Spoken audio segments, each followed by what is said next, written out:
ശുഗായിലെ സ്നേഹം നിറഞ്ഞവരെ, കൈത്താക്കാലം 5-ാം ബുധനാഴ്ച കേൾക്കപ്പെടാൻ പോകുന്ന സുവിശേഷ ഭാഗം മത്തായിയുടെ സുവിശേഷം 21-ാം അധ്യായം 12 മുതൽ 17 വരെയുള്ള തിരുവചന ഭാഗങ്ങളാണ്. ദേവാലയം ഈശോ വിശുദ്ധീകരിക്കുകയാണ്.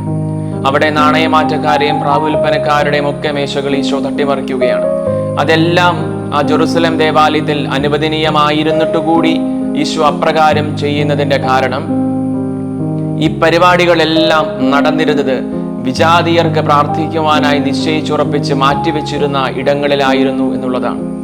ദേവാലയം വിശാലതയുടെ ഇടമാണല്ലോ. നമ്മുടെ ഹൃദയം പോലെ എല്ലാവരെയും ഉൾക്കൊള്ളാൻ പാകത്തിൽ വിശാലമായ ഒരു ഇടമായിരിക്കണം ദേവാലയം. അപ്രകാരമുള്ള ഒരിടത്തിൽ അവർ വിജാതീയരെ മാറ്റി നിർത്തി എന്നുള്ളതാണ് ഈശോയെ ഇത്രമാത്രം കോപിപ്പിച്ചതിൻ്റെ കാരണം. ദേവാലയം പോലെ നമ്മുടെ ഹൃദയവും എല്ലാവരെയും ഉൾക്കൊള്ളാൻ പാകത്തിൽ വിശാലമായി തീരട്ടെ.